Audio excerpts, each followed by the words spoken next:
Утро вторника на дворе, 30 декабря у нас, в преддверии Нового года. Ну а мы продолжаем свои строительно-ремонтные работы в Португалии.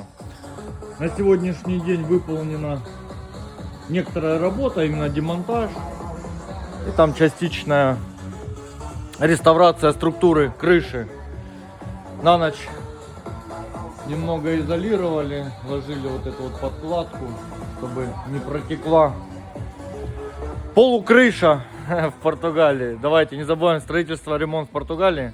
Автоподбор из Нидерландов. Кого интересует, это по номеру в шапке этого профиля на связи.